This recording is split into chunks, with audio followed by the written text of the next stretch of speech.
দীর্ঘ 9 বছর পর আবার হচ্ছে রাজ্যে শিক্ষক নিয়োগ পরীক্ষা। যোগ্য অযোগ্য শিক্ষক বাছাইয়ের মধ্য দিয়ে রাজ্যে আবার হচ্ছে এসএসসি পরীক্ষা। ব্যারাকপুর সংসদীয় ক্ষেত্রে মোট 7টি স্কুলে শুরু হচ্ছে এসএসসি পরীক্ষা। প্রায় 3500 জন পরীক্ষার্থী আজ এসএসসি পরীক্ষায় বসতে চলেছে। নৈহাটির নরেন্দ্র বিদ্যানিকেতন হাই স্কুলে আজ এসএসসি পরীক্ষায় যোগ্য পরীক্ষার্থীর তালিকায় থাকা শিক্ষক আন্দোলনে অন্যতম মুখ চিন্ময় মণ্ডল পরীক্ষায় বসতে চলেছে।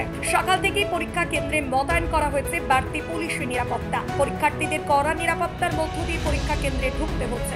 দেখুন, প্রথমত একটা বিভীষিকাময় এই 90 মিনিট আমাদের কাছে, কারণ বিভীষিকাময় নয়, এটা পুরোপুরি বিভীষিকাময়। কারণ আমরা যারা যোগ্য হয়েও আজকে পরীক্ষা দেব, আর পুরোপুরি নতুনদের সাথে একটা অসম লড়াই।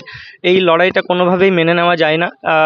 যারা নতুন আপার প্রাইমারিতে রিক্রুটেড হয়েছে বা যাদের আমরা কলিগস বলে থাকি, সো কল্ড, তারাই আমাদের মানে ইনভিজিলেটর হিসেবে কাজ করবেন, আর আমরা তাদের আন্ডারে আজকে পরীক্ষা দিতে বসবো। এটা সত্যি আমাদের কাছে খুবই হতাশার। একটা মেন্টাল মানে মোরাল বলে তো কিছু থাকে, সেই মোরালের দিক থেকে আমরা অনেকটা পিছিয়ে যাচ্ছি। মানে আমাদের মন কোনোভাবেই মেনে নিচ্ছে না এই বিষয়টা। আমরা দেখি কি করা যায়।